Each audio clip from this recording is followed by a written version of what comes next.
อ้าวนะครับสวัสดีครับอันนี้เรามาคลิปใหม่ละอันนี้ค่ำละเดี๋ยวเราจะไปหยามเบ็ดกันละไปใจเบ็ดนะครับเดี๋ยวเราใส่ไว้โอ้นี่ไอ้เพิ่งกันได้มาละไปเดี๋ยวไปพอของเขากันเนาะอ่ะได้ไหมครับไปลุยของเขาครับไปสุดยอดนะครับปั้นนะครับไก่อยู่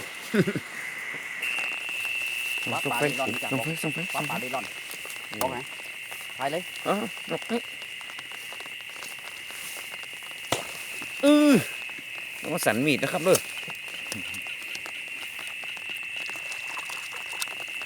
ว้าโธ่เน็ตกาเนี่ยนักเนื้อแถวนี้นะครับสุดยอดผมว่าป่าแถวนี้นักแก่ดีได้ป่ะลูกพี่ไหน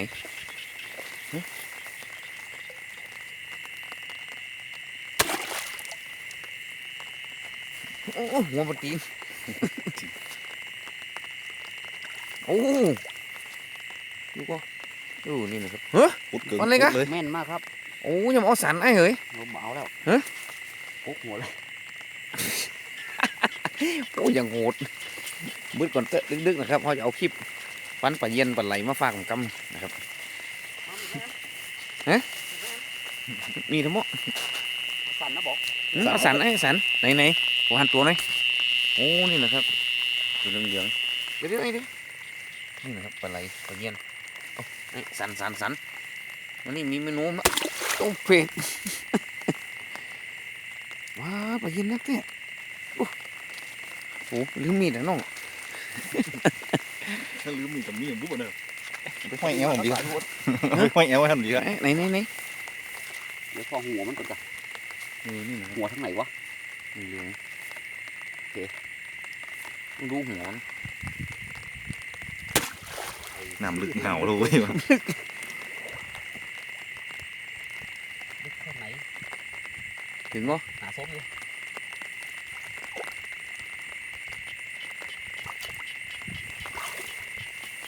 โอ้โหมีดเลย เออนี่ โอ้ จับมาทำดีแล้วนี่ โอ้นี่นะครับรอบคำไหมผมรอบละ กำเบ็ดเขานี่กำเบ็ดเลยบุ ไปนะเอาละมาคืนนี่จะม่วนกว่านี่โอ้ปลาดุกนี่ก็เป็นห้องปลาดุกนะครับมันจะน้อยเป็นน้อยแต่ก็ห้องปลาดุก สุดยอดนะครับสิเวตกิ่งทรงป่าใส่หนูฟันป่าเย็นเนาะโอเคครับติดตามกันเป็นยาวๆอันนี้เป็นคลิปที่2นะครับเน้อคลิปแรกเขาเอาตอนกลางวันให้ดูแต่นี่ตอนค่ำนะครับมันจะแตกต่างกันสักตัวใดนะครับตัวใดฝนตกเอาปลาดุกผมแล้วครับถือธรรมดานะครับเย็นเอาถึงเย็น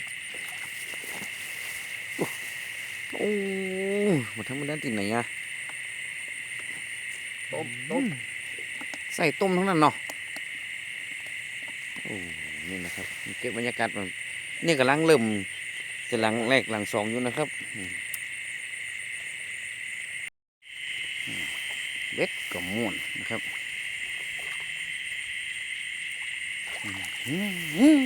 นี่เราได้กินนะครับ เป่าใส่ ยอดเห็นวังมันซอยเสียงเวทเขาในสุดยอดแต่เก็บบรรยากาศไปเรื่อย บอกไง ๆอันนี้เป็นลาบไว้เป็นนอนกิน พอดีเดินผ่านมา นี่นะครับ ไปห้องปุ่นไปเอาปุ่นเลย นี่เป็นใส่ตุ้มนะครับเป็นห้องตุ้มเย็นตุ้มปลาไหลข้างในนี่เป็นจะใส่หอยนะครับหอยชิลี่วิธีที่ถูกต้องที่สุดนะครับแต่เขาบ่มีอุปกรณ์เขากับสันมีดหยอก อ้าวกูสิไรไงเห็นเวทบอกเอ้าเหมาะกินถึง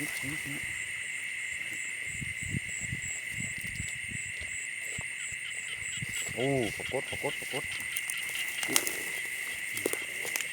ต้มนี่นะใส่ปนใหญ่ตัวใดตุ่นน้อยตุ่นเล็กเหมือนอยู่โอ้โหนี่กับชิ้นน้อยนะเนอะนี่นะครับโอ้โหดอกเนี่ยโอ้ปลาต้มปลาปิ้งนี่นะยังไงกว่านี้ต้องอันเมนูหลับเอาหน้าก่อนหลับนี่ครับพอๆกันนะครับเบ็ดนี่แฟนครับถามว่าสอนให้ทำหน่อยโอเคครับเดี๋ยวให้ตาเสิร์ชจัดให้ครับเบ็ดทั้งใส่ไส้เดือนกับใส่อันเหยื่อเขียดเหยื่อป่านะครับ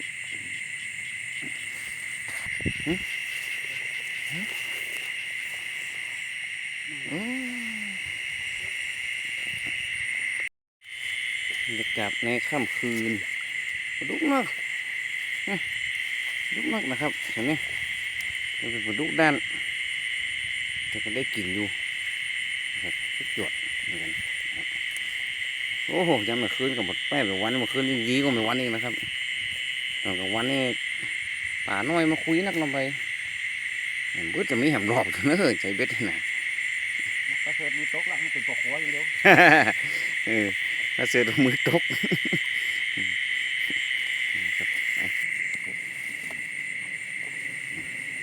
คือว่าเอาแล้วโอ้ทางบนนี่มันแรงปากกดนักใช่ไหมโอ้ปลาดุก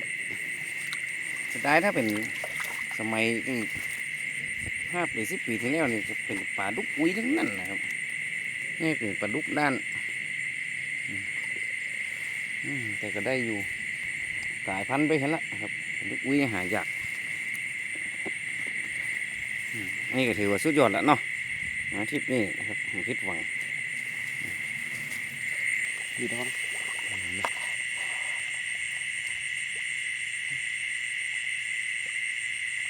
ปุ๊บวะขวาขวาน้อยเอาเด็ดขาวเมาแล้วไอ้ไปอันนั้นเราบอกเอานะ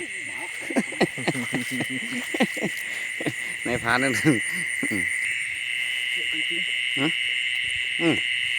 เอาหมดโอ้นี่จะเหยื่อดินนะครับเหยื่อไส้เดือนนะครับเนอะนี่นะ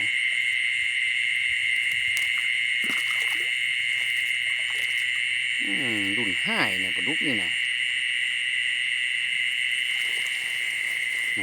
โอ้นี่ครับดุนห้ายจัดไปไอ้จัดไปอย่าได้เสียรู้เรียบร้อยแม่มาดีเลยครับเลยกัดย้ำค่ำคืนเขาไม่ยามเบ็ดกันนะครับนี่จะม่วนรอบแรกน้อยรอบเจ้าในป่าน้อยมันคุยป่าใหญ่บอกไปได้แต่ลงคลิปยาวไปเดี๋ยวนะครับจะเบื่อเขาปล่อยเป็นคลิปไปนะครับช็อตไปใช้มาเรื่อยๆได้เรื่อยๆนะครับ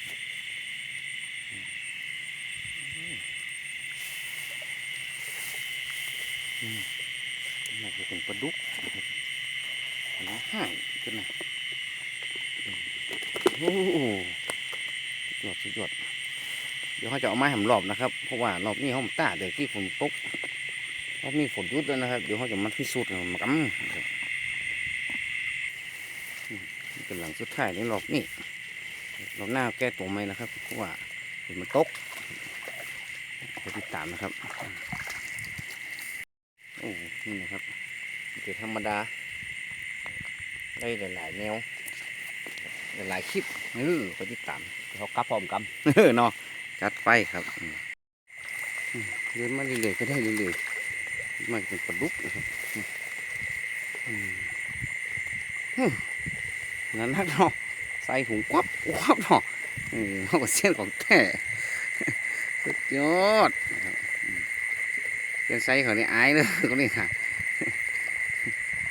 แต่ยังก็ปลาเสิร์ฟมือผมมานี่เนี่ยกับเขาอย่างเดียวห่างคนนะครับห่างคนเดียวพูดอะไรอ่ะเสิร์ฟก็เอาเพราะอย่างนี้กี้ก็กินเจ๊ค่ะ โอ้กดเอาโอ้ เฮ้ย โอ้ได้ลาบ กำขึ้นเนี่ยกำขึ้นสูงๆนะเอาถึงเลยแฮม ถึงหน้าเลย แฮม เดี๋ยวจะ แฮม เนี่ย เบ็ดจะหัก กำสายเลยโอ้โหนี่นะครับเป็นปรากฏของแต่บอกว่าหลับ หลับบิ๊กไส้โอ้โหสุดยอดนะครับเดี๋ยวเดี๋ยว เดี๋ยวจะหัก ฮะโอ้อ่ะลูกหยอดรอบนี้โอ้ไม่ธรรมดา ล นะ อง ครั เล่ บ นน้ำขวางก่อนเดี๋ยวเอาปลาที่ตายออกมาก่อน เออ ที่ฟันหัวนะ กดอยู่ดุตาย นี่ขังนั่นน่ะดู เออ ใส่อะไรที่มันตายออกมาหมดอ่ะ ตัวนี้ เก่งก็เปิ้นไหนเอาปลาใส่เอาใส่ดูได้เก่งเอาเก่งขังไว้ก่อน เออ เก่งจะ นี่ รุด นะครับเอาหลายคลิปมาให้ดู นี่ ด้วยละ นี่มดนี่น่าจะเบิดเหลือแล้วมด เดี๋ยวฟันจะหลายตัวไปได้ แต่นั่นแน่ อยู่ฟันนะเนาะ ยังไง เนาะจะเลอะ ใจยัง กัดต้มมันเป็น3แล้ว จะรอดตัวแรกก็เดี๋ยวเขาฟันอยู่นะ ปลาลิมนี่ก็น่า เนาะ จะเบิดรอดละ จี ครับ ยอด โอ้ว่าแล้ว โอ้ ตัวปัดมันเสีย สุดยอดนะครับลองมาพิดหวังนะครับ มาคลิปนี้ได้สารพัดสารเพแต่เขาก็แยกคลิปลงนะครับ นี่ก็เป็นบางส่วนที่เขาอัน ตัวปัดมันเสีย มีดฟัน เดี๋ยวเอาตัก อันนี้ก็โดดกับฟัน ต้มเลยนี่ อันนี้เขาจะอัน ตั้งเอาไปยัดทงเด้อ เอาปิ้งเนาะโอเคครับนี่คือเนี่ยนะครับโอเคครับ กด เอาละครับ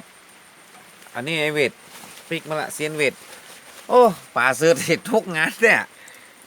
อุ้ยโยอย่างนี้โอ้ปลาดุกปลากดเปิดบุเปิดโอ้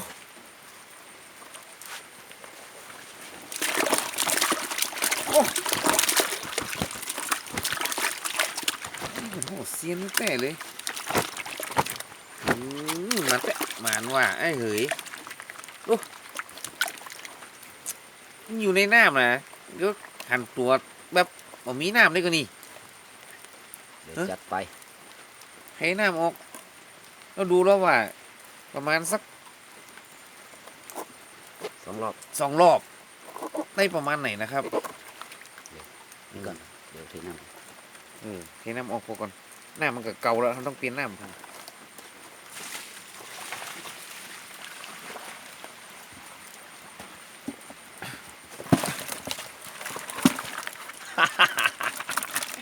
อันนี้เด็กของแต้นะครับดูเว็ดไส้เดือนนะครับดูปรากฏอะตัวนี้จ้องไว้ลาบเหนียว ตัวใหญ่ๆเป็นครับไก่หันลาบมีอู้นะครับตาเสือเขายังมาเถื่ออันนี้เพิ่งคุยได้แล้วเนาะ สุดยอด โอ้นะครับคลิปใส่เบ็ดเขาเซ็ตหมดแล้วครับตอนนี้2ช็อตไอเวทกลับมาหมดแล้วครับเหลือตาเสือคนเดียวหมา เอาเว็ด ตาเสือเฝ้าเบ็ดอยู่ถ้าปลาถ้าจะใกล้เบ็ดเลยมันเข้ามาแล้วแต่ทีมนี้เซ็ตหมดแล้วครับยังละถึงเวลาพักแล้วครับตอนนี้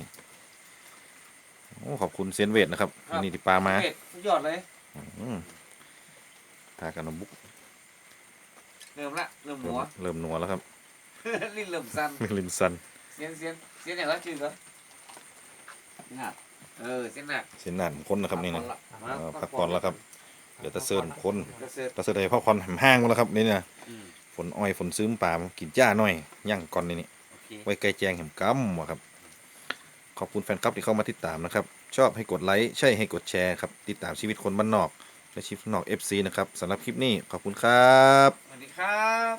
ครับ ครับผม